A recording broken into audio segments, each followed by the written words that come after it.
Radhe Radhe everyone, my Pacific wall में आप सभी का स्वागत है। फ्रेंड्स, आज की वीडियो में हम जानेंगे कि वैशाख स्नान कैसे किया जाता है, वैशाख के व्रत नियम क्या हैं तथा वैशाख स्नान में हमें क्या क्या चीज़ें दान करनी चाहिए और कौन कौन से ऐसे कार्य हैं जो हमें वैशाख के महीने में नहीं करने चाहिए। इन सभी की जानकारी आज की वीडियो में आपको मिलेगी, तो संपूर्ण जानकारी के लिए वीडियो को अंत तक जरूर देखिए। फ्रेंड्स, कार्तिक और माघ स्नान की तरह ही वैशाख स्नान भी बहुत पुण्य फलदायी होता है। वैशाख मास भगवान श्री हरि विष्णु को समर्पित होता है। शास्त्रों के अनुसार कार्तिक, माघ और वैशाख ये तीनों मास ऐसे हैं जो भगवान विष्णु के हृदय से जिनका जन्म हुआ है, इसलिए श्री हरि विष्णु को ये तीनों मास अति प्रिय होते हैं। विशाखा नक्षत्र से संबंधित होने के कारण इसे वैशाख नाम दिया गया है। इसको माधव के नाम से भी जाना जाता है, क्योंकि श्री हरि विष्णु भगवान को यह मास अति प्रिय है, इसलिए उन्होंने इसे अपना नाम माधव दे दिया है। इसको माधव के नाम से भी जाना जाता है। इस मास में आप श्री हरि विष्णु भगवान के किसी भी स्वरूप का पूजन करें, चाहे आप कृष्ण जी का पूजन करें, श्री रामचंद्र जी का पूजन करें या विष्णु भगवान के स्वरूप का, यानी विष्णु भगवान के किसी भी स्वरूप का आप पूजन करें, आपको अनंत गुना फल प्राप्त होता है। साथ ही हमें ये ध्यान रखना है कि विष्णु भगवान के साथ साथ हमें तुलसी जी का भी पूजन जरूर करना है, क्योंकि तुलसी जी के पूजन के बिना भगवान विष्णु अपना पूजन स्वीकार नहीं करते हैं। तो जब भी आप वैशाख स्नान करें तो तुलसी जी का पूजन भी आप साथ में ही करें। वैशाख माह का व्रत नियम कैसे किया जाता है? तो देखिए, वैशाख माह में पूरे महीने के व्रत किए जाते हैं। कुछ लोग पूरा वैशाख का महीना एक समय भोजन करते हैं, और एक समय जो भोजन करते हैं उसमें भी नमक ग्रहण नहीं करते हैं, यानी कि मीठा भोजन ही करते हैं। तो अगर आप पूरे वैशाख के महीने के व्रत कर सकते हैं तो बहुत अच्छी बात है।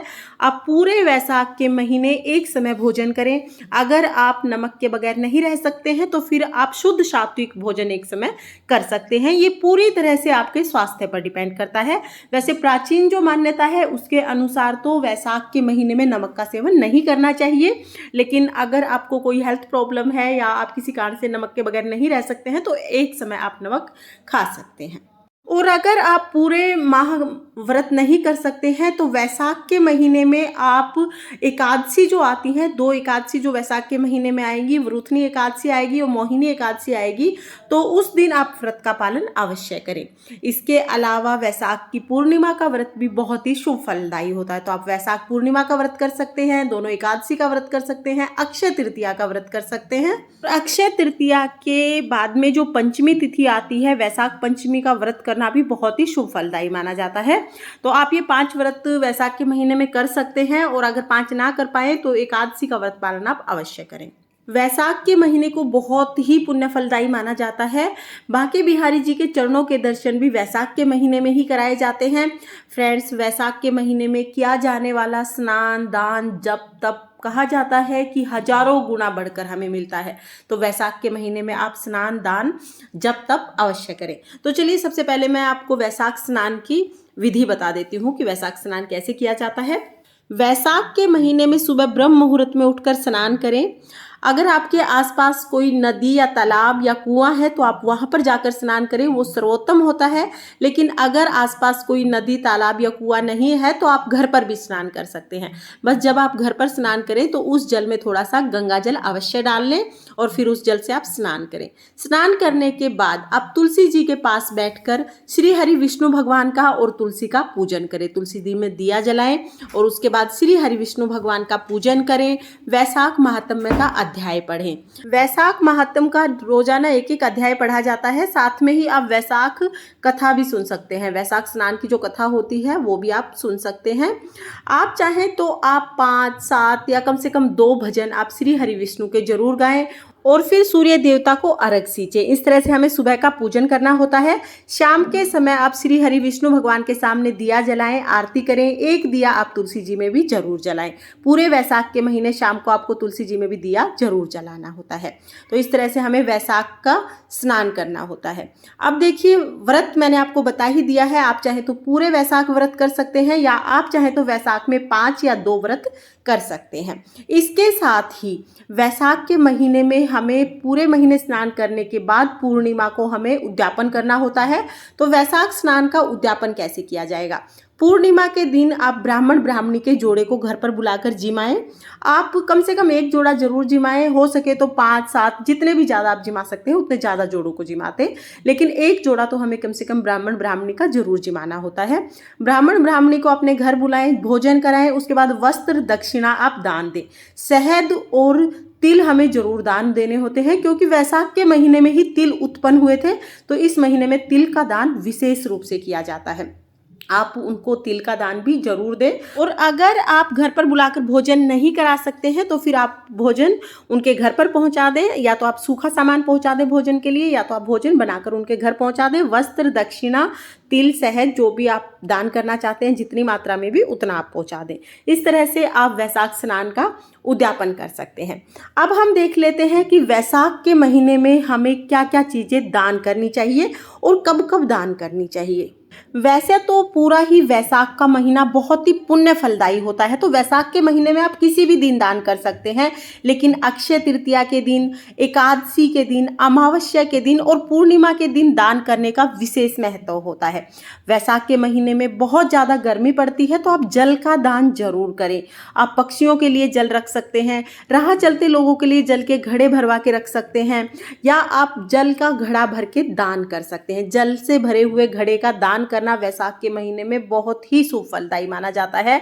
आप 5 घड़े दान कर सकते हैं, 7, 11, 21, 51 कितने भी घड़े आप दान कर सकते हैं। और अगर ज़्यादा दान ना भी कर पाए तो कम से कम 1 घड़ा जल का भरकर आप दान जरूर करें। और जब भी आप दान करें उस पर आप दक्षिणा जरूर रखें। इसके साथ ही वैशाख के महीने में अन्न का दान जरूर करें। अन्न का दान सर्वोत्तम दान माना जाता है। अन्न यानी कि भोजन का दान। आप किसी भी ज़रूरतमंद को अन्न का दान करें। आप चाहें तो फलों का दान कर सकते हैं, क्योंकि गर्मियाँ बहुत होती हैं, तो आप खरबूजे, तरबूज या कि कोई भी फल जो इस मौसम में मिल सकते हैं आप उन फलों का दान कर सकते हैं। इसके साथ ही वैशाख के महीने में कपड़ों का दान बहुत उत्तम माना जाता है। आप कपड़ों का दान कर सकते हैं, जूते चप्पल का दान कर सकते हैं, क्योंकि जूते चप्पल भी गर्मी से बचाते हैं। इसके साथ ही पंखे का दान बहुत अच्छा माना जाता है। आप पंखा दान कर सकते हैं, चाहे आप हाथ का पंखा दान करें या आप जो बिजली से पंखा चलता है ये भी दान कर सकते हैं। आप अपने सामर्थ्य के अनुसार कोई भी पंखा दान कर सकते हैं। इसके साथ ही वैशाख के महीने में छाते का दान भी बहुत ही महत्वपूर्ण होता है। छाता भी आप दान कर सकते हैं। ये वो चीज़ें थी जो आप वैशाख के महीने में दान कर सकते हैं, क्योंकि वैशाख के महीने में किया गया दान लाख गुना होकर मिलता है। अक्षय तृतीया के दिन तो कहा जाता है कि जो दान किया जाता है वो अक्षय हो जाता है, उसका कभी भी पुण्यफल समाप्त ही नहीं होता है, उसका पुण्यफल आपको हमेशा प्राप्त होता है। तो अक्षय तृतीया के दिन आप दान जरूर जरूर करें। फ्रेंड्स, अब हमने देखा कि हम व्रत कैसे करेंगे, स्नान कैसे करेंगे और दान कैसे करेंगे। इसके साथ ही कुछ कार्य ऐसे होते हैं जो हमें वैशाख के महीने में नहीं करने होते हैं। तो चलिए अब हम देख लेते हैं कि हमें क्या क्या कार्य नहीं करने हैं। वैशाख के महीने में मांस मदिरा का सेवन नहीं करना चाहिए, शुद्ध सात्विक भोजन करना चाहिए। और इसके साथ ही वैशाख के महीने में किसी भी प्रकार के तेल की मालिश शरीर पर नहीं करनी चाहिए।